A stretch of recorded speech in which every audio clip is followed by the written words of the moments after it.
ఎన్నో అందమైన కథలు, అందులో మనసుకు హత్తుకునేవి కొన్ని. డాక్టర్ భానుమతి రామకృష్ణ గారు రాసిన అత్తగారి కథలు అనే పుస్తకం నుంచి అత్తగారు కూర్మావతారం అనే హాస్య కథను ఇప్పుడు మనం విందాం. అప్పుడే వచ్చిన పోస్టు ఒక్కొక్క కవరు చించి చూస్తున్న నన్ను మా అత్తగారు అడిగారు, నాగపూర్ నుంచి వెంకటేశం ఉత్తరం ఏమైనా వచ్చిందంటే? పరీక్షలవుతూనే వస్తానన్నాడు. రమ్మని మనం రాసి కూడా 4 రోజులయ్యింది. ఆ పిఠాపురం వాళ్ళు పిల్లను చూడ్డానికి రమ్మని నిన్న కూడా ఉత్తరం రాసినట్లున్నారు. పరీక్షలయ్యాక కూడా వాడికి అక్కడేం పనట అంటూ నన్ను నిలదీశారు. వెంకటేశం మా అత్తగారి అక్క మనవడు. కానీ చిన్నప్పుడే తండ్రి పోయినందువల్ల గుండె జబ్బుతోనూ బ్లడ్ ప్రెషర్తోనూ బాధపడే తల్లితో సహా పల్లె విడిచి చదువు కోసం పట్నం వచ్చి మా ఇంట్లోనే ఉంటూ మా అత్తగారికి అభిమానపాత్రుడయ్యాడు. ఎంఏ చదవడానికి పట్నంలో సీటు దొరక్క నాగ్పూర్ వెళ్ళి ఫైనల్ ఇయర్ పరీక్షలు వ్రాసి వస్తున్నాడంటే అదంతా తన ప్రతిభే అని మురిసిపోయారు మా అత్తగారు. వెంకటేశం పెళ్లి మా అత్తగారి ఆధ్వర్యంలోనే నడిపించాలని జబ్బుతో మంచంలో ఉండే వెంకటేశం తల్లి తీర్మానించింది. వెంకటేశానికి వచ్చిన సంబంధాలలో మా అత్తగారికి ఏది నచ్చితే అదే చెయ్యాలని ఆమె సంకల్పం. వచ్చిన సంబంధాలన్నిటిలోనూ పిఠాపురం వాళ్ల పిల్ల సంబంధమే నచ్చింది మా అత్తగారికి. ఆ పిల్ల తల్లిదండ్రులు మా అత్తగారి పుట్టింటి వైపు వాళ్ళు. ఆ పిల్లను చూడ్డానికే వెంకటేశాన్ని పరీక్షలైన వెంటనే బయలుదేరి రమ్మని ఉత్తరం రాశారు. దానికి వెంకటేశం తనకు ఉద్యోగం దొరికిందాకా వివాహ ప్రయత్నాలు చెయ్యవద్దని జవాబు రాశాడు. టట్, ఇదంతా వీల్లేదు. ఉద్యోగం పాటికి ఉద్యోగం, పెళ్లి పాటికి పెళ్లి. మా కాలంలో ఉద్యోగం కోసం మగవాళ్ళు పెళ్లిళ్ళు మానేశారా? నాకు 2 పిల్లలు పుట్టాకనేగా మా వారికి ఉద్యోగం వచ్చింది. అది మా నాన్నగారి సిఫార్సు మీదే దొరికింది. అట్టాగే రేపు నీకు పిల్లనిచ్చిన వాడే ఉద్యోగం చూసి పెడతాడు. ఎవరికోసం? నారు పోసినవాడు నీరు పోయడా ఏమిటి? పిచ్చి పిచ్చి వేషాలెయ్యక పిల్లను చూడ్డానికి ఎప్పుడొచ్చేది వృత్తరం రాయి అని రోగిష్టి తల్లికి ఉపచారం చేయడానికైనా నీవు వెంటనే పెళ్లి చేసుకోక తప్పదు అని గట్టిగా చివాట్లేస్తూ వెంకటేశానికి మా అత్తగారు ఉత్తరం రాసి కూడా 4 రోజులయ్యింది. ఆవిడ అడిగినట్టే పెళ్లి పత్రికల మధ్య వెంకటేశం రాసిన కవరు కనిపించింది. మాట్లాడకుండా కవర్ ఆమె చేతికిచ్చాను. నా చేతికిస్తావేమిటే? వాడు ఇంగ్లీష్లో వ్రాసే ఉత్తరం నేనెట్టా చదివేది? నీవే చదివి ఏం రాశాడో చెప్పు చాలు అన్నారు. ఆ మాట అనిపించుకొని చదవడం మంచిదని నా తిప్పలు. ఎప్పుడూ ఇంగ్లీష్లో మా వారి పేరుతో వ్రాస్తుండే వెంకటేశం ఉత్తరం ఈసారి తెలుగు అక్షరాలతో వింతగా కనిపించింది. గంబారది అమ్మమ్మ గారికి, మల అమ్మకు నమస్కారములు. పక్కున నవ్వారు మా అత్తగారు. ఓరి అప్రాచ్యుడా, గంబారది అమ్మమ్మేమిటి, మల అమ్మ ఏమిట్రా? గంగా భగీరథి సమానురాలు, మహాలక్ష్మి సమానురాలకు వచ్చిన తిప్పలా? సమానురాలకు సంతకు పంపాడే. వీడి తెలుగింకా బాగుపడలేదన్నమాట. సరే ముందుకు చదువు అన్నారు. ఇచ్చట నా శరీరం బాగుంది, అచ్చట మీ శరీరాలు. మరశ్రీ మామగారి శరీరం బాగుండాలి. మళ్ళీ విరగబడి నవ్వారు మా అత్తగారు. మరశ్రీ మామగారేమిటి, ఈ శరీరాలేమిటి, ఆరోగ్యాన్ని అడవులకు పట్టించాడే. నా పరీక్షలు అయిపోయాయి. ఈ వారంలో అక్కడికి వస్తాను. అమ్మమ్మ కూడా వస్తేనే పెళ్ళ చూపులకి వెళ్తాను. పక్కున నవ్వారు మళ్ళీ మా అత్తగారు. పిల్ల చూపులేమిటి, పెళ్లి చూపులు కదూ. పైగా నన్ను రమ్మంటాడేమిటి కూడా. ఇంకా ఏం రాశాడేమిటి అన్నారు. చిరంజీవి అత్తగారికి నమస్కారములు. అల్లుడిని అడిగినానడు. పిల్లను నేను చూసి నేను పిల్ల సంప్రదించుకున్న తర్వాతనే పెళ్ళి. పిల్ల మనసు నాకు, నా మనసు పిల్లకు. ఇక చదవడం నా వల్ల కాలేదు. ఆమె చేతికిచ్చేశాను. మా అత్తగారు మూతికి కొంగు అడ్డుంచుకొని నవ్వారు కాసేపు. వెంకటేశం ఊరు నుంచి వస్తూనే తిథి, వారం, నక్షత్రం, తారాబలం, చంద్రబలం, రాహుబలం, వర్జ్యం, గుళిక, యమగండం, యోగం అన్నీ స్వయంగా పంచాంగంలో చూసి మర్నాడే బాగుందని తీర్మానించారు మా అత్తగారు. తానొక్కడే వెళ్ళనన్నాడు వెంకటేశం.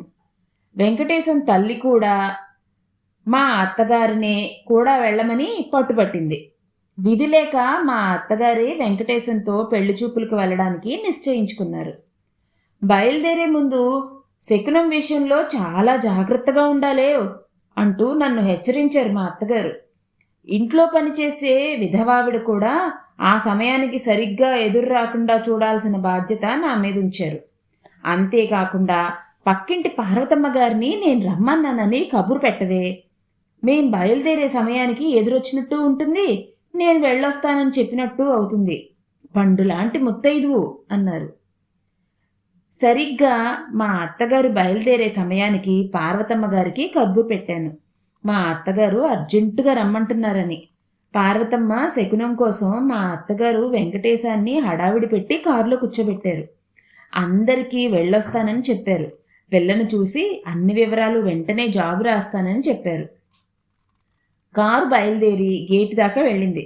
పార్వతమ్మ కోసం తొంగి చూశారు మా అత్తగారు. మంచి పెట్టనామాలతో చేతిలో కూరల సంచితో సహా మా వంటాచార్యులు ఎదురయ్యారు. ఆ సమయంలో మా అత్తగారి అవస్థ ఎలా ఉందో తెలియలేదు, కానీ కారు మాత్రం తక్షణం వెనక్కి తెప్పిస్తారనుకున్నాను. కానీ ఆచార్యుల వెనకనే పార్వతమ్మ గారు కూడా ఎదురయ్యారు. ఆచార్యులు పిల్లిలాగా మా అత్తగారి ఎదుట పడకుండా జారుకున్నాడు. కారు నిలిపి పార్వతమ్మతో వెళ్ళొస్తానని చెప్పి కాస్త ముందు రాకపోయావా అంటూ సణిగారు మా అత్తగారు. ఇంకా తను మరీ శకునం చూస్తూ ఉంటే వెంకటేశం బుద్ధి మారుతుందేమోనని స్టేషన్కి వెళ్లారే కానీ లేకపోతే తక్షణం కారు దిగి కాళ్ళు కడుక్కొని ఆ రోజు ప్రయాణం మానేసేవారే. మా అత్తగారి ఉత్తరం కోసం ఎదురు చూసాం. 3వ రోజు వచ్చింది. మా అత్తగారి స్వహస్తాలతో రాసిన ఉత్తరం. చీసౌ కుమారుడికి చీసౌ కోడలిని ఆశీర్వదించి ఊతా మన వాళ్ళిళ్లలోనే దిగాము. నన్ను చూసి వాళ్ళందరికీ ప్రాణాలు లేచొచ్చాయి. నిన్ననే పిల్లను చూసి వచ్చాము. పిల్లవాళ్ల ఇల్లు కాస్త ఫ్యాషన్గానే ఉంది బయట నుంచి. తీరా లోపలికెళ్ళి చూస్తే ఇల్లు శుభ్రంగా లేదట్రా. ఎక్కడి వస్తువులు అక్కడే ఉన్నాయి. ఇల్లంతా చూశాక ఇల్లాలిని చూశాను. ఆ ఇల్లాలు కదిలో స్థితిలో లేదు పాపం. అంటే జబ్బు కాదు, ఓ పెద్ద సీసాకి మళ్ళీ పైనుంచి కిందకి ఒకే లావు. ఆవిడ ఇంటి పనులు ఎన్నడూ చేసినట్లు లేదు.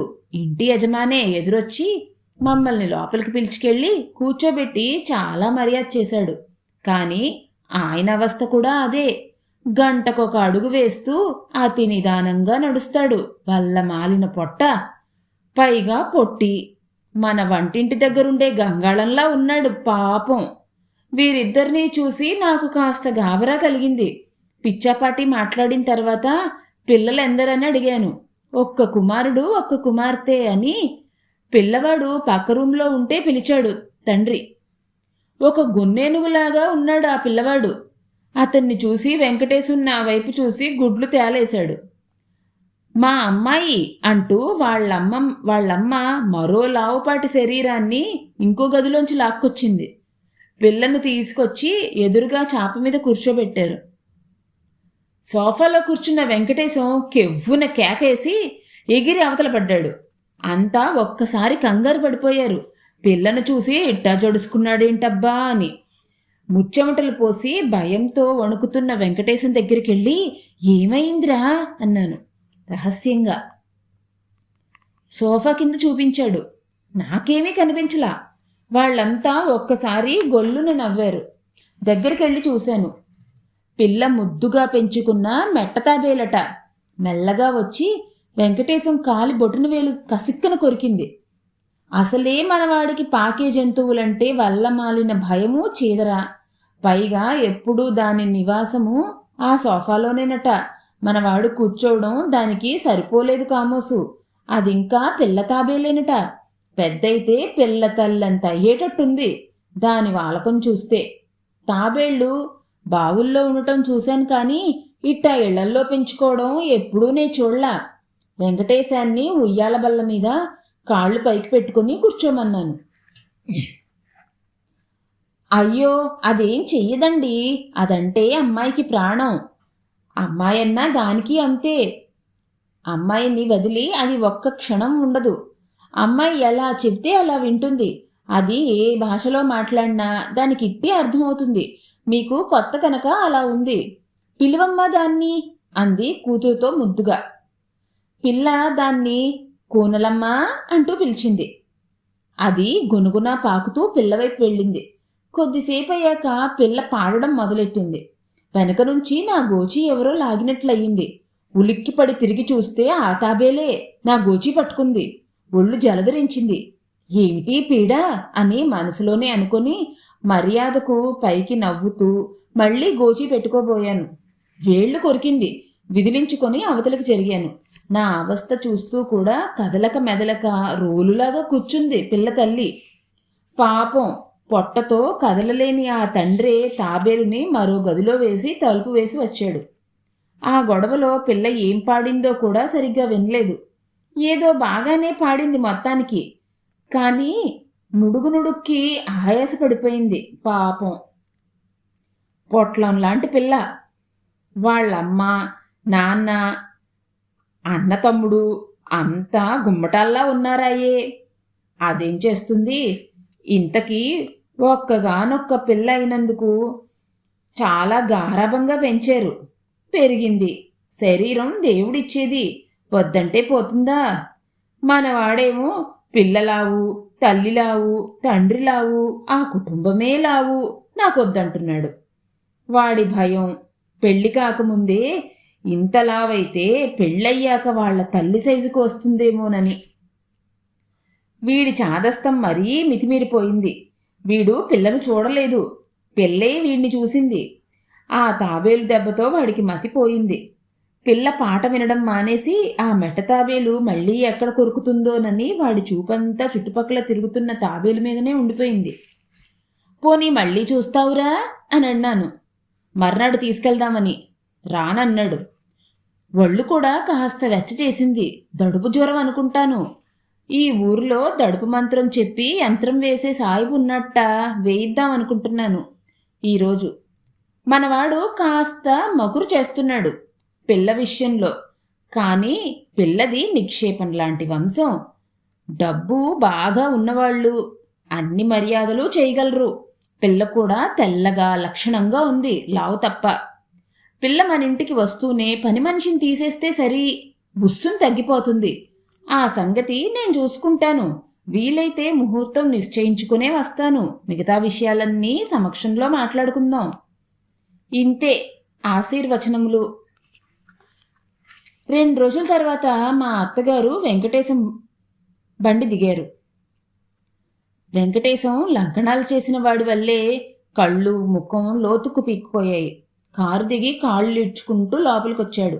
హడావిడిగా కారు దిగి వస్తున్న మా అత్తగారికి ఎదురెళ్లాను. నవ్వుతూ, వెంకటేశానికి కాస్త దిష్టి తీయాలి, టెంకాయ కర్పూరం తెమ్మన్నారు, తెచ్చిచ్చాను. దిష్టి తీశారు వెంకటేశానికి. లోపలికొచ్చి అన్ని వివరాలు వెంకటేశం తల్లితో చెప్పి అన్నీ అనుకున్నట్లు ముహూర్తం నిశ్చయించుకొచ్చామని చెప్పారు. అది 15 రోజుల వ్యవధిలోనే నిశ్చయించుకున్నారు. పెళ్ళి పిల్ల ఊరిలోనే కనుక అన్ని ఏర్పాట్లు వాళ్లవే కనుక మనకు అట్టే శ్రమ ఖర్చు లేకుండా అన్నీ మాట్లాడుకొని వచ్చేసానన్నారు. అన్నట్టు మన ఆవు దూడను వేసిందంటే నేను వెళ్లే ముందు నేడో రేపో వేస్తుందన్నాడే మన మీసాల నాయుడు అని అడిగారు మా అత్తగారు. ఇంకా లేదు, రోజు అట్టాగే అంటున్నాడు అన్నాను. మనం పెళ్లికి తరలి వెళ్లేలోగా వేస్తే బాగుంటుంది. ఎన్నోసార్లుగా ఆవు దూడను వేసేటప్పుడు దాని చుట్టూ తిరిగి ప్రదక్షిణం చేయాలని అనుకుంటున్నా. ఆవు ఈనేటప్పుడు ముమ్మారు ప్రదక్షిణం చేస్తే భూప్రదక్షిణం చేసినంత పుణ్యం. ఇప్పటికీ 2 సార్లుగా అది అర్ధరాత్రి దూడను వేసేయడమో, నేను ఊర్లో లేకుండా ఉన్నప్పుడు వేయడమో జరిగింది. ఈసారైనా ప్రాప్తముందో లేదో చూస్తాను అంటుండగానే, పెద్దమ్మగారు వచ్చారా? ఆవు ఈ గంటలోనో ఆ గంటలోనో వేస్తుంది. ఏమిట్రా, గేణ్ణా దోణ్ణా? నాయుడు సిగ్గుపడిపోతూ, దోణ్ణే పెద్దమ్మగారు అన్నాడు. సరే, ఈసారైనా దగ్గరుండి సమయానికి నన్ను పిలు, ప్రదక్షిణ చెయ్యాలి అంటూ మా అత్తగారు స్నానానికి వెళ్ళారు. ఆవిడటు వెళ్తూనే గొడ్లకొట్టంలో నుంచి ఓ పెద్దమ్మగారోయి, ఓ పెద్దమ్మగారోయి అంటూ కేకేశాడు మీసాల నాయుడు. ఏమిటోనని పరిగెత్తాను.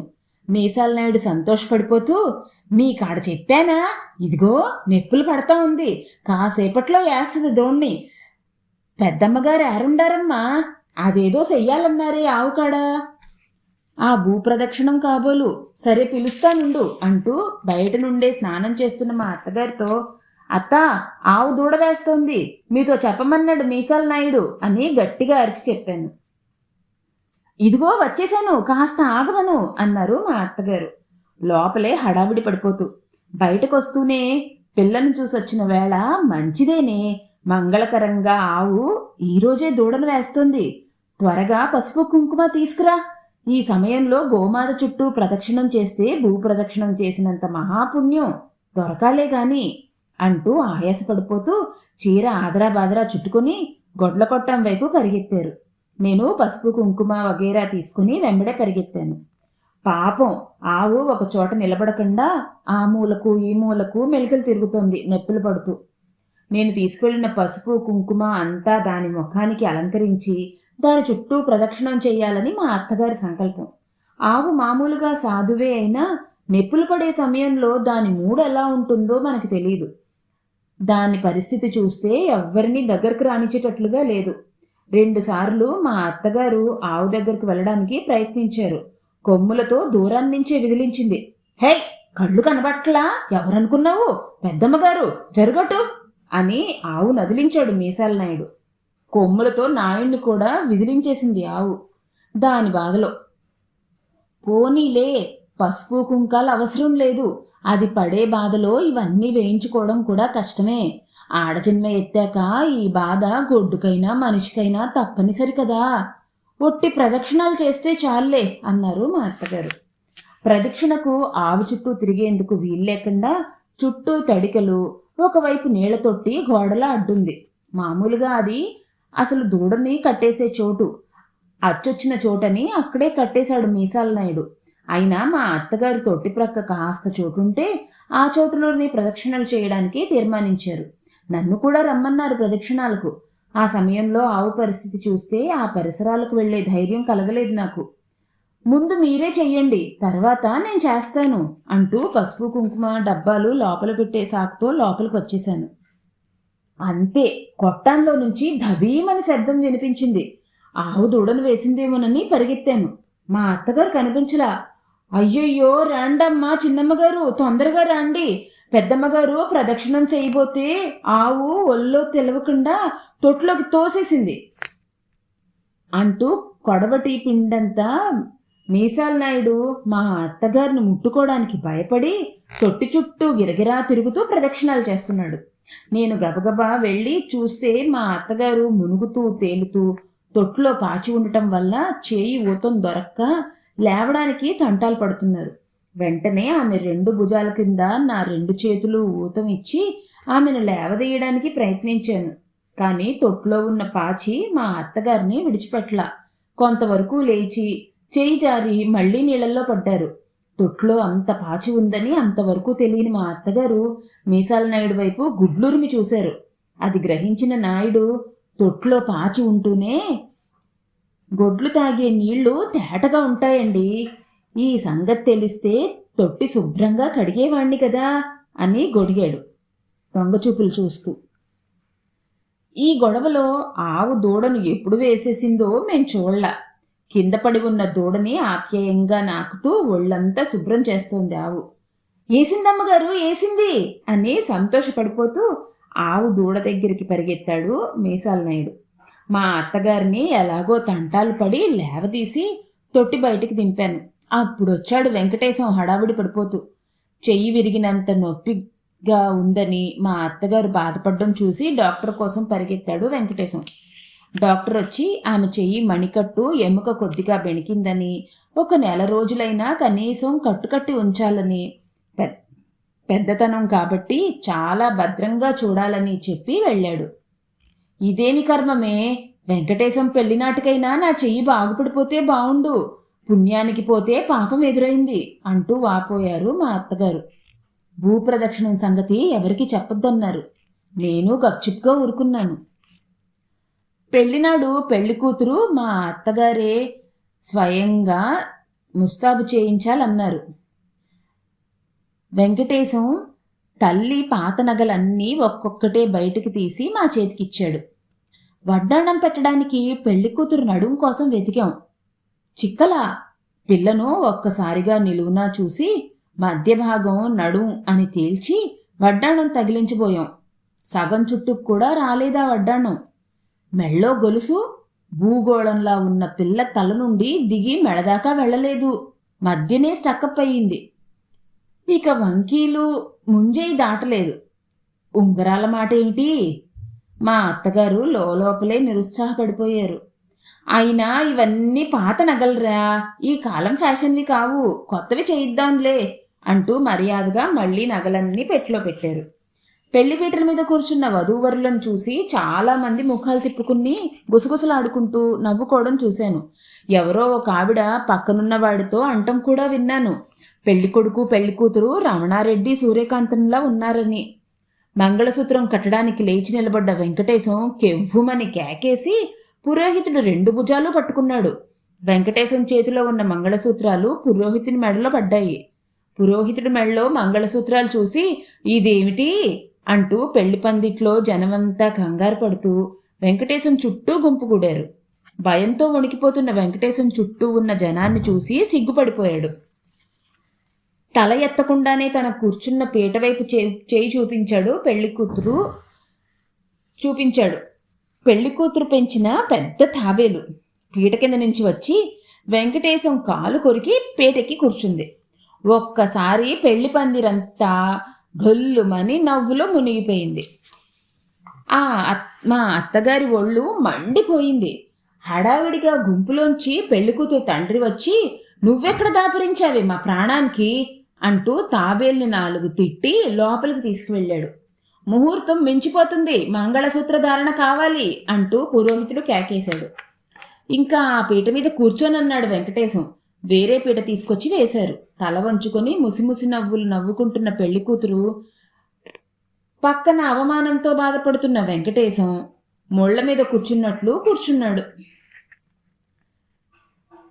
ఎలాగో తల వంచుకొని పిల్లమెళ్ళలో 3 ముళ్ళు వేశాడు వెంకటేశం. ఇదేం ముద్దమ్మా, విపరీతం ముద్దు, నేనెక్కడా చూడలేదు. ఆ రోజు పెళ్లి చూపులకొస్తే వాడి కాలు కొరికి గాబరా పెట్టింది. ఈరోజు శుభమా అంటూ పెళ్లిపీటల మీద కూర్చుంటే ఇక్కడికి కూడా ఏమిటి పీడా? దాని వాలకం చూస్తే రేపు పిల్లతో సహా ఇది కూడా వచ్చేట్టుంది కాపురానికి అంటూ పక్కనున్న వాళ్ల దగ్గర మా అత్తగారు సనుక్కోవడం పెళ్లి కూతురు విన్నది. ఒకసారి పక్కకు తిరిగి మా అత్తగారి వైపు చుర్రున చూసింది. వెంకటేశానికి ఆ ఇంట్లో ఏ మూలకెళ్ళినా మెట్ట తాబేలు భయం ఎక్కువైపోయింది. భోజనానికి పీట మీద కూర్చోనని మొండికెత్తాడు. ప్రత్యేకంగా టేబుల్ మీద వెంకటేశానికి భోజనం ఏర్పాటు చేయించాడు పెళ్లికూతురు తండ్రి. అప్పుడు కూడా కుర్చీ మీద కాళ్ళు 2 పైకి తీసుకుని బాసి పెట్టి వేసుకొని కూర్చున్నాడు. వెంకటేశం పరిస్థితి పెళ్లివారందరికీ వేళాకోళంగా తయారైంది. శోభనం రోజు రాత్రి పెళ్లి కూతుర్ని వాకిలి పట్టకుండా అలంకరించి గదిలోకి పంపడానికి తీసుకొచ్చారు అమ్మలక్కలు. బిగువు చేస్తున్న పెళ్లి కూతుర్ని బలవంతంగా గదిలోకి నెట్టి తలుపులు బిగించి బయట గడియ వేశారు. లోపల నుంచి కెవ్వుమని కేక వినిపించింది. మరుక్షణం గది తలుపులు దబదబా బాదటం వినిపించింది. అమ్మలక్కలంతా హడలిపోయి కంగారు పడుతూ గది తలుపులు తెరిశారు. ఒక్క ఊపుతో బాణంలా దూసుకొచ్చి బయటపడ్డాడు వెంకటేశం. ఏమైంది అంటూ అమ్మలక్కలంతా హడావిడి పడుతూ గదిలోకి వెళ్ళి చూశారు. ఎట్లా వచ్చిందో పందిరి మంచం మీద దర్జాగా పడుకునుంది మెట్టతాబేలు. అంతా ఒక్కసారిగా గెల్లున నవ్వేశారు. పెళ్లి కూతురు ముఖం పక్కకు తిప్పుకొని నవ్వడం మొదలెట్టింది. ఇదేమిటే, వెనక ప్రబంధ నాయకులంతా హంసల్ని జింకల్ని చిలకల్ని పెంచి మొగుళ్లకు సందేశాలు పంపితే నువ్వు ఈ మెట్టతాబేల్ని పెంచి మొగుణ్ణి హడలుగొడుతున్నావు, గట్టిదానివే అంటూ పెళ్లి కూతురు బుగ్గలు పొడిచారు అమ్మలక్కలంతా. దీన్ని ఎంత భద్రంగా గదిలో వేసి తలుపులు గడేసొచ్చినా అమ్మ ఎక్కడుంటే అక్కడికి ఎట్లా వస్తుందో మరి. పాపం అల్లుడుగారు దీన్ని చూసి హడలెత్తిపోతున్నాడు. పానకంలో పుడకలాగా మధ్య దీని గొడవ ఎక్కువైపోయింది అని విసుక్కుంటూ పెళ్లికూతురు తల్లి తాబేల్ని గదిలో నుంచి తీసుకెళ్ళిపోయింది. వెంకటేశం కోసం వెతికాం, కనిపించలా. ఇల్లంతా వెతికితే చివరకు విడిది గదిలో చెయ్యి నొప్పితో మూలుగుతూ పడుకున్న మా అత్తగారి తలవైపు గోడ కానుకొని బొంగుమూతి పెట్టు కూర్చున్నాడు వెంకటేశం. మా అత్తగారు అదే పనిగా మెట్ట తాబేల్ని తిట్టిపోస్తుంది. వాళ్ళిద్దరినీ చూస్తే మా అందరికీ నవ్వు ఆగలేదు. ఎంత బతిమాలినా శోభనం గదిలోకి పోనని భీష్మించి కూర్చున్నాడు వెంకటేశం. తాబేల్ని తీసేశాం, భయం లేదు అంటూ ఎంతో నచ్చజెప్పారు అమ్మలక్కలు. ససేమిరా ఇంకా మంచం ముట్టుకోనన్నాడు. అమ్మలక్కలంతా ఒకే గోలగా నవ్వడం, వెంకటేశాన్ని ఎగతాళి చేయటం చూసి మా అత్తగారికి ఎక్కడలేని కోపం వచ్చేసింది. ఏమిటే మీ గొడవ? వాడసలే భయపడుతుంటే మధ్య మీ గొడవలేమిటి? ఎవరి భయం వాళ్ళది, ఎవరి అసహ్యం వాళ్ళది. ఆ పడక తీసేసి వేరే పడక వేయమను. ఆ మాట చెప్పడానికి బిడి పడిపోతున్నాడు బిడ్డ. ఈ తాబేలు పీడ ఇట్లా తయారవుతుందనుకోలేదు. దయ్యంలా పట్టుకుంది వాణ్ణి. చిచి వెదవ పీడ అంటూ చికాకు పడ్డారు మా అత్తగారు. అమ్మలక్కలంతా తట్టి తట్టి పందిరి మంచం మీద పడకంతా మార్చారు.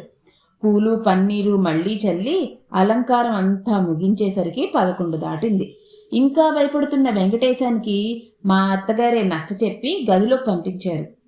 పిల్ల కాపురానికి వచ్చేటప్పుడు మెట్ట తాబేలు కూడా వస్తుందేమో, ఎంత మాత్రం వీల్లేదని చెప్పారు మా అత్తగారు వచ్చే రోజు. పిల్లకు పెంచిన ముద్దైనా పిల్లవాడికి అసహ్యం కాబట్టి ఎంత మాత్రం ఆ తాబేలు పిల్ల వెంట రావడానికి వీల్లేదని పిల్ల తల్లిదండ్రుల్ని మరీ మరీ హెచ్చరించి వచ్చారు. అబ్బే, మాకు మాత్రం తెలీదా? పంపంలేండి, మీకు ఆ భయం అక్కర్లేదు. అమ్మాయి పెంచింది కనుక అలవాటు వల్ల దాన్ని వదిలి ఒక్క క్షణం ఉండదు ఆ తాబేలు. అందుకే ఇంత అవస్థ అయ్యింది. అల్లుడు గారి సంగతి మాకు తెలిసిపోయిందిగా, ఇంకెందుకు పంపుతాం అంటూ హామీ ఇచ్చారు కన్యాదాతలు. పెళ్లి కూతురు కాపురానికి వచ్చిన రోజే నూతన దంపతులకు ఒక పెళ్లి ఫోటో తీయించాలని మా అత్తగారు సంకల్పించారు. మా పెళ్లి ఫోటో పక్కన వెంకటేశం పెళ్లి ఫోటో కూడా తగిలించి చూడాలని ఆమె కోరిక. ఆ రోజు సాయంకాలం 4 గంటలకి ఫోటో ప్రోగ్రాం ఏర్పాటు చేశారు. మధ్యాహ్నం 2 గంటలకే పెళ్లి కూతురు మల్లెపూలతో నిండు జడ వేయించి బనారస్ చీర కట్టి ముస్తాబు చేశాం. వెంకటేశం మామూలు పంచా చొక్కా వేసుకున్నాడు. చిచి, ఇదేం డ్రెస్రా? ఇట్టా ఫోటో దిగితే పెళ్లి కూతురు పక్కన పీలగా ఉండవు. వెంటనే వెళ్ళి మీ మామగారు ఈరోజు పంపిన కొత్త సూట్ వేసుకురా, ఈవేళ మంచిది కూడా అంటూ వెంకటేశాన్ని తరిమారు మా అత్తగారు. అసలు ఫోటో తీయించుకోవడమే ఇష్టం లేని వెంకటేశం గాలి లేక ఉక్కపోస్తున్న ఆ సమయంలో సూటు వేసుకొని వచ్చాడు. విధి లేక ఇంటి ముందు తోటలో 2 కుర్చీలు వేయించారు ఫోటో కోసం నూతన దంపతులు కూర్చోవడానికి. అది చాలా పాతకాలం ఫ్యాషను. ఈ కాలం వాళ్ళంతా స్టైల్గా నిలబడడమే ఫ్యాషను. కాబట్టి కుర్చీలు తీసేయండి అన్నాడు ఫోటోగ్రాఫర్. కాస్త స్టైల్గా ఫోజిచ్చి నుంచో బావా అంటూ సలహా ఇచ్చాడు పెళ్లి కూతురు అన్న. బుట్టబొమ్మలాగా పక్కన నిలబడున్న పెళ్లి కూతురిని చూసి నిరుత్సాహపడిపోయిన వెంకటేశం నీరసంగా నిలబడ్డాడు. అదేంటి బావా, సూటేసుకుని చేతులలా వేలాడేసి నిలబడితే ఏం బాగుంటుంది? న్యాచురల్గా ఏదైనా ఫోజ్ ఇచ్చి నిలబడు అన్నాడు మళ్ళీ బావమరిది. అవునరా, అట్టా దిగాలు పడతావే, దర్జాగా నిలబడు అంటూ మా అత్తగారు కాస్త హుషారుగా ముందుకొచ్చారు. లేని ఉత్సాహం తెచ్చుకొని న్యాచురల్గా నిలబడి కోటు జేబులో చేయి పెట్టాడు వెంకటేశం. మరుక్షణం కెవ్వున కేకేసి 2 చేతులు పైకెత్తి ఎగరడం మొదలెట్టాడు. అందరం అయోమయంగా చూసాం. తక్షణం వెంకటేశు కోటు జేబులో నుంచి నేనే అన్నట్టు తొంగి చూసింది మెట్టతాబేలు. నెమ్మదిగా జేబులో నుంచి బయటకొచ్చి కోటు మీద పాకుతున్న తాబేలును చూసి వెంకటేశానికి భయంతో మతిపోయింది. క్యార్ క్యార్మంటూ గంగవెర్రిలెత్తినట్లు ఒకచోట నిలవకుండా చేతులు పైకెత్తి 4 వైపులకి పరిగెత్తటం మొదలెట్టాడు వెంకటేశం. ఏం చెయ్యాలో ఎవరికీ తోచక గుడ్లప్ప చెప్పారు.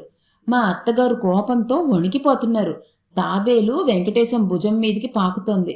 దాన్ని తీసేయండి, చచ్చిపోతా, కోటు పీకేయండి, తీసేయండి, చచ్చిపోతా అంటూ పిచ్చి పిచ్చిగా కేకలేస్తున్న వెంకటేశాన్ని వాటేసుకొని పట్టుకొని భుజం మీదకి ఎక్కి చెవు కొరకడానికి ప్రయత్నిస్తున్న మెట్టతాబేల్ని తీసి నేలకేసి కొట్టాడు కసి కొద్దీ పెళ్లి కూతురు అన్న. వెంటనే ఒంటి మీదున్న కోటుని గొంగళి పురుగుని తీసేసినట్టు లాగేసి మైలు దూరానికి గిర్రెటేశాడు వెంకటేశం. అయ్యో, చచ్చిపోయినట్లుందన్నయ్యా అంటూ పెళ్లి కూతురు తాబేల్ని చేతిలోకి తీసుకుంది ఆప్యాయంగా. ఆ దృశ్యం చూసి మా అత్తగారికి ఒళ్ళు మండిపోయింది. అవమానంతో ఇంకా అక్కడ ఉండలేకపోయాడు వెంకటేశం. తల వంచుకొని లోపలికి పరిగెత్తాడు. విఘ్నేశ్వరుడి కాళ్ల దగ్గర ఎలకలాగా పెళ్లి కూతురు కాళ్ల దగ్గర తాబేల్ను చూసి అంతవరకు నవ్వాపుకున్న ఫోటోగ్రాఫర్తో సహా అందరికీ ఒక్కసారిగా నవ్వొచ్చింది. చాలే నవ్వారు. పిల్లికి చెలగాటం ఎలక్కు ప్రాణ సంకటంలా తయారైంది ఈ పీడ. గృహప్రవేశానికి వస్తూ గుడ్లగూబను వెంటేసుకొచ్చినట్టు దీన్ని కూడా తీసుకొచ్చుకున్నారన్నమాట. వచ్చినంత దూరం చెప్తానే ఉన్నా తేవద్దని. చిచ్చి, మనిషికొక మాట అని మా అత్తగారు ఇంకా ఏదో అనబోతుండగానే పెళ్లి కూతురు అన్న అడ్డొచ్చాడు. మీరలా అపార్థం చేసుకోకండి, మేం తేలేదండి దాన్ని. జరిగిన సంగతి చెప్తాను వినండి. ఇంకా ఏం వినేది? శుభమా అంటూ ఏది తలపెట్టినా ఇట్లా రసాబసా చేస్తుంది ఈ దరిద్ర పీడ తాబేలు. దాన్ని వదిలి మీ చెల్లి ఉండలేదు, ఆమెను వదిలి అది ఉండలేదు. ఎందుకీ అబద్ధాలు? మా అత్తగారిని చుర్రున చూసింది పెళ్లి కూతురు. అయ్యయ్యో, మీరంత మాట అనద్దు. చూస్తూ చూస్తూ దాన్ని పంపలేకపోతున్నాం. పాపం అని. లేకపోతే మాకు మాత్రం కష్టంగా లేదా చెప్పండి? వచ్చే ముందు దాన్ని మా రూమ్లో పడేసి జాగ్రత్తగానే తలుపేశాం. కానీ అనుకోకుండా ముందు రోజు టైలర్ తెచ్చిన బావగారి సూటు ఆ గదిలోనే పెట్టె మీద ఉండిపోవడం, అది మేం వచ్చే హడావిడిలో గమనించకపోవడం వల్ల పొరపాటు జరిగింది అంటూ ఎంతో వినయంగా మా అత్తగారికి చెబుతున్న పెళ్లి కూతురు అన్నను చూస్తూ అయ్యో పాపం అనిపించింది. అమ్మా, ఎండపోతుంది అంటూ ఫోటోగ్రాఫరు ఫోటో సంగతి గుర్తు చేశాడు. పోనీ పంచా చొక్కాతోనైనా రారా, ఎండపోతుందట ఫోటో తీయడానికి అంటూ కేకేశారు మా అత్తగారు. బయటికి రావడానికి సిగ్గుపడి లోపలే కూర్చున్న వెంకటేశం నాకు ఫోటో వద్దు అన్నాడు. అదేమిట్రా శుభమా అంటూ పెళ్లి ఫోటో వద్దంటావు? ఏమోనబ్బా, ఈ పీడా తాబేలు ఉన్నంత వరకు ఏదీ సరిగ్గా ముడిపడేటట్టు లేదు. పైగా అట్లా ఒళ్ళో కూర్చోబెట్టుకుంటావేమిటా పీడాకారాన్ని అసహ్యంగా. అందుకే నువ్వు కూడా వాడి కంటికి తాబేల్లాగా కనిపిస్తున్నట్టున్నావు. మీ పక్కన నిలబడ్డానికే భయపడుతున్నాడు బిడ్డ అన్నారు పెళ్లి కూతురంటే అరికాలి మంటగా ఉన్న మా అత్తగారు. దానికి నేనేం చేసేది? ఎవరి అసహ్యం వాళ్ళది. మధ్యాహ్నం మీరు కుక్కపిల్లను ముద్దు చేస్తుంటే నేను చూసా. నాకు కుక్కలంటే అసహ్యం అని ఇంకా ఏదో అనబోతుంటే, అమ్మాయి ఏమిటా అధిక ప్రసంగం, పెద్ద చిన్న ఉండక్కర్లా అంటూ పెళ్లి కూతురుని కోప్పడ్డాడు పెళ్లి కూతురు అన్న. అంతవరకు ఎప్పుడూ నోరు విప్పని పెళ్లి కూతురు ఒక్కసారి పెళ్ళున సమాధానం చెప్పేసరికి అదురు దెబ్బతిన్న మా అత్తగారు బెదిరిపోయి గుడ్లు తేలేసి నా వైపు చూశారు. పిల్ల నోటి నుండి అంత పెళుసు సమాధానం ఎదురు చూడని నేను మా అత్తగారి అవస్థలోనే ఉండిపోయాను. బావను ఫోటోకి పిలవండి, దీని సంగతి నేను చూసుకుంటా అంటూ పెళ్లి కూతురు చేతుల్లోంచి తాబేల్ని విసురుగా లాక్కుని తోటవైపు చరచరా నడిచి వెళ్ళాడు పెళ్లి కూతురు అన్న. దాన్ని చంపకన్నయ్య, నా మీదొట్టు అంటూ వెనక నుంచి పెళ్లి కూతురు ప్రాధేయపడ్డది. లేదులే, బావ ఫోటో తీయించుకున్నదాకా అటువైపుకి తీసుకెళ్తాను అంటూ వెళ్ళాడు. ఈరోజింకా లాభం లేదు, ఎండ పోయింది, లైట్ చాలదు అన్నాడు ఫోటోగ్రాఫరు తన కెమెరా అంతా పెట్టెలో పెట్టేస్తూ. మరీ మంచిది అంటూ విసురుగా లోపలికి వెళ్ళిపోయింది పెళ్లి కూతురు. మరోసారి షాక్ తిన్న మా అత్తగారు నా వైపు చూసి నిట్టూర్పు విడిచారు. వెళ్ళి పెళ్లి ఫోటో ప్రోగ్రాము ఆ విధంగా అయినందుకు అందరం మనసులు నొచ్చుకున్నాం. ఆ తాబేలున్నంత వరకు పెళ్లి కూతురున్న ప్రాంతాలకు కూడా వెళ్ళలేదు వెంకటేశం. గది తలుపులు బిగించుకొని లోపలే కూర్చోవడం మొదలుపెట్టాడు. మా అత్తగారి మాటలకి అప్పటికే మనసు గాయపడ్డ పెళ్లి కూతురు అన్న ఆ రోజు రాత్రి ప్రయాణమయ్యాడు తాబేలుతో సహా. మెట్ట తాబేలు వదిలితే చాలని ఎదురు చూస్తున్న మా అత్తగారు మాట వరుసకు కూడా ఉండమని బలవంతం చేయలేదు. ముందు ఆ మెట్ట తాబేల్ని భద్రంగా మీ ఇంటికి చేర్చుకొని ఆయనా, వచ్చే ముందు మర్చిపోయినట్లు మర్చిపోయేవు అంటూ హెచ్చరించారు మా అత్తగారు ప్రయాణం అవుతున్న పెళ్లి కూతురు అన్నతో. అబ్బే, ఈసారి అలాంటి పొరపాటు జరగదులేండి అంటూ మా అత్తగారి ముందే తాబేల్ని ఒక సంచిలో వేసి గట్టిగా కట్టేశాడు. ఆ ఘోరం చూడలేక పెళ్లి కూతురు కళ్ళు తుడుచుకుంటూ తన గదిలోకి వెళ్ళింది. కాసేపట్లో తన పక్కన తాబేలున్న సంచిని కూడా పెట్టు కూర్చుని అందరికీ వెళ్ళొస్తానని చెప్పాడు.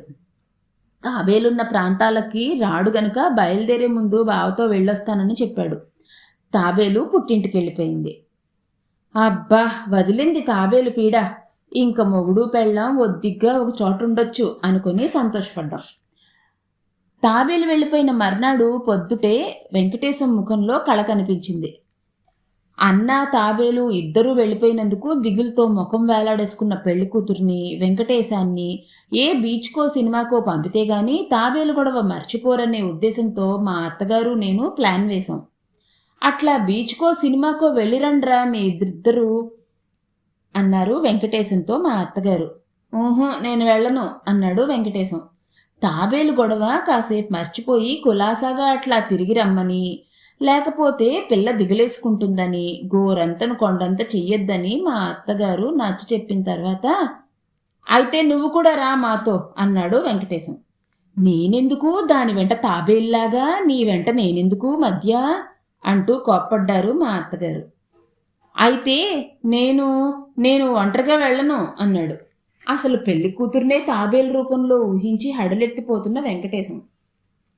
విధిలేక నూతన దంపతుల వెంట మా అత్తగారి బలవంతం మీద నేను వెళ్లాల్సి వచ్చింది బీచ్కి. కారులో పెళ్ళాం పక్కన వెంకటేశాన్ని కూర్చోబెట్టడానికి మాకు తలప్రాణం తోక్కొచ్చింది. వెనక సీట్లో వెంకటేశం దంపతులతో పాటు నేను కూర్చున్నాను. ముందు సీట్లో మా అత్తగారు మాత్రం కూర్చున్నారు. బీచ్లో కారు మెల్లిగా పోతుంది. చల్లటి సముద్రం గాలి మూతు ముడుచుకున్న వీళ్ళిద్దరినీ కొత్త దంపతులకు గిలిగింతలు పెట్టి ఇద్దరి కోపతాపాలు పోగొడుతుందనుకున్నాను. ఉన్నట్టుండి కెవ్వున కేకేసి కారు తలుపు తెరిచి దబీమని కిందకు దూకేశాడు వెంకటేశం. సడన్ బ్రేక్ వేయడంతో అందరం ముందుకు పడ్డాం. ఒక్కసారిగా మా గుండె లాగినట్టు అనిపించింది. వెనక నుంచి వచ్చే కార్లన్నీ సడన్ బ్రేక్తో కీచుమని శబ్దం చేసుకుంటూ ఆగాయి. వెనక్కి తిరిగి చూశాను. వెంకటేశం పడ్డ చోట జనం చేరారు. ముందుకు పట్టంలో తలకు కాస్త దెబ్బ తగిలినా మా అత్తగారు తెప్పరిల్లి వెంకటేశం కోసం కంగారు పడుతూ కారు దిగి గుంపు చేరిన చోటకి పరిగెత్తారు. ఆమె వెనకాలే డ్రైవర్ కూడా పరిగెత్తాడు. నాకు సడన్గా అనుమానం కలిగి పెళ్లికూతురు పక్కన వెంకటేశం కూర్చున్న చోట్లోకి తొంగి చూశాను. నా కళ్ళను నేనే నమ్మలేకపోయాను. మెట్టతాబేలు సీటు వెనక నుంచి వచ్చి వెంకటేశం తొడ కొరికినట్లుంది. దర్జాగా పెళ్లి కూతురు పక్కన కూర్చుంది. ఇంక దీన్నేం చేయడం? పెళ్లి కూతురు ఒకవైపు కళ్ళనీళ్లు పెట్టుకుంటూనే మరోవైపు దాన్ని చూసి నవ్వుతోంది. మా అత్తగారు చూస్తే ప్రమాదమే. వెనక్కి తిరిగి చూశాను. వెంకటేశం లేచి నిలబడి మోకాళ్ళు చేతులు దులుపుకుంటూ మా అత్తగారితో ఏదో చెప్పి ఆమె ఇంకా ఏమో చెప్తున్నా వినిపించుకోకుండా గబా బీచ్ ఇసుకలోకి నడిచి వెళ్ళిపోయాడు. మా అత్తగారు ఒక్క ఊపుతో కారు దగ్గరికి వచ్చారు. సరే కాని నీకిదేం బుద్ధి? ఎంత పెంచిన ముద్దు అయినా నీ మొగుడికి ఇష్టం లేదన్న తర్వాత కూడా దాన్ని వదిలిపెట్టనంటావేం? అన్నతో పంపినట్టే పంపి కారులో వదిలి వెళ్ళమన్నావా?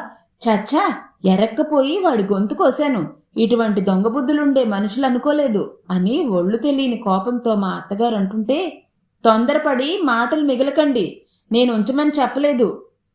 మా అన్నయ్య దాన్ని ఉంచి వెళ్ళనూ లేదు. అది ఎలాగ తప్పించుకొని కారులోనే ఉండిపోయింది.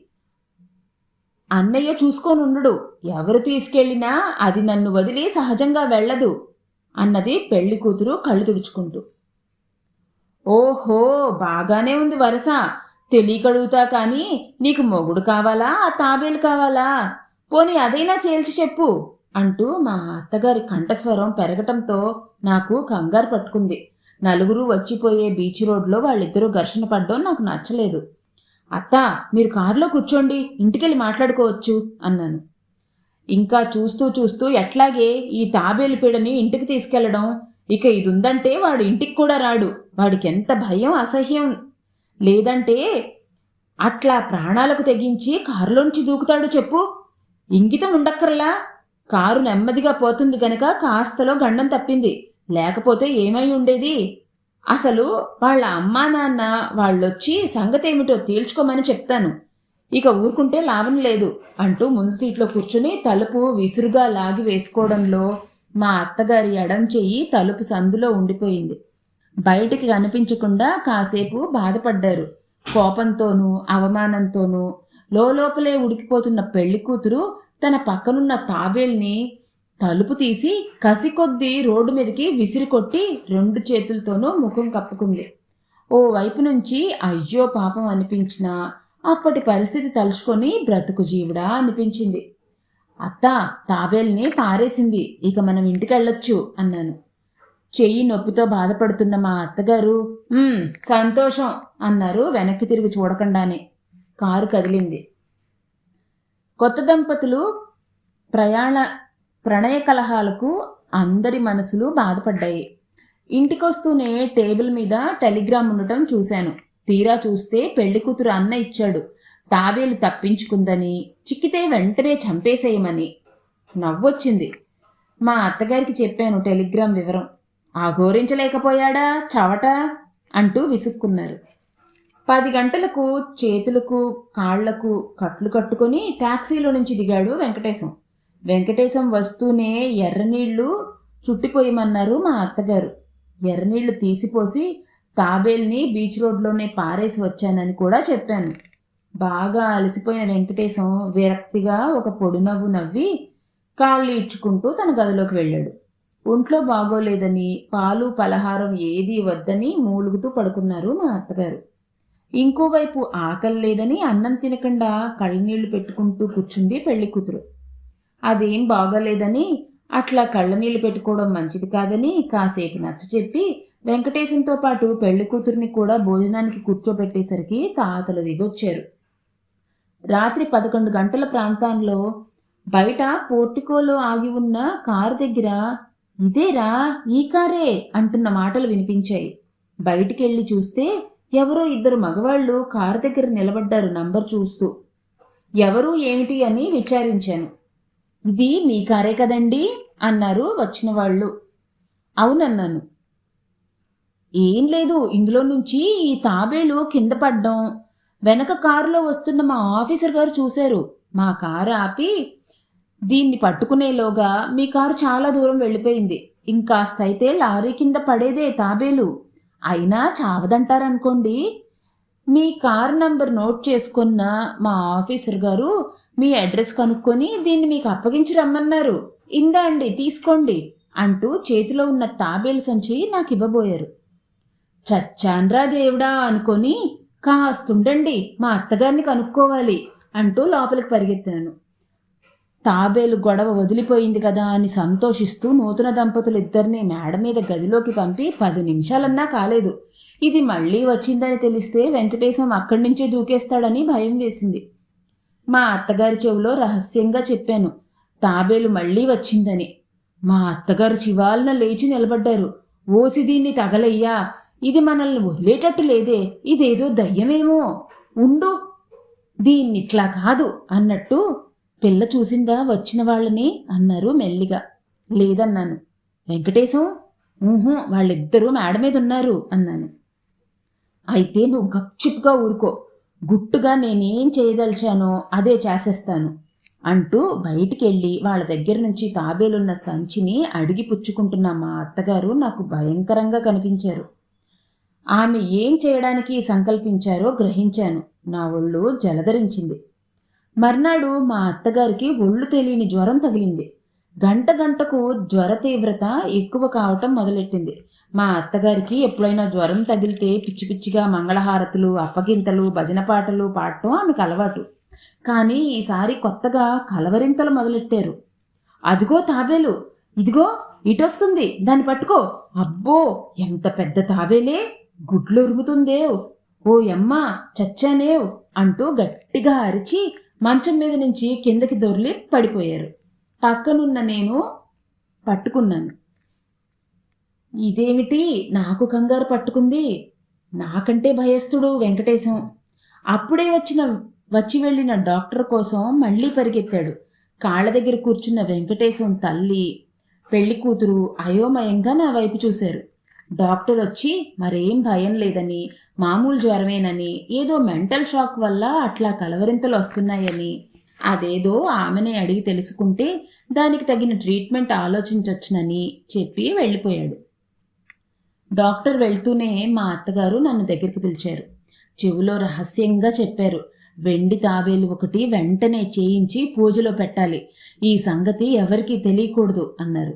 ఆమె బాధ గ్రహించిన నేను వెంటనే వెండి కొట్టుకు కబురు పంపి మెట్ట తాబేలు సైజు వెండి తాబేలు చేయమని ఆర్డర్ ఇచ్చాను. ఏమిటేమిటని వెంకటేశం అడిగారు. ఏం లేదు, వెంకటేశ్వర స్వామికి ముడుపు కట్టమన్నారు అన్నాను. సాయంకాలానికంతా జ్వరం తగ్గుముఖం పట్టింది. ఆఫీస్ నుంచి వచ్చిన మా వారితో మా అత్తగారు మామూలుగా మాట్లాడడం చూసి నా మనసు తేలికయింది. ఆ తరువాత వారం రోజులకంతా వెండి తాబేలు రావడం, మా అత్తగారు దాన్ని పూజలో పెట్టి దానికో ప్రత్యేక స్థానం ఇవ్వడం జరిగింది. వెండి తాబేలు ఎందుకు చేయించాల్సి వచ్చిందో అప్పటికి ఇప్పటికీ నాకు మా అత్తగారికి తప్ప మూడో వాళ్లకు తెలియదు. అదొక చిదంబర రహస్యంగా ఉండిపోయింది. మొత్తానికి మా అత్తగారి పూజకు పాత్రమై మా ఇంటి ఇలవేల్పుల జాబితాలోకెక్కింది మెట్ట తాబేలు.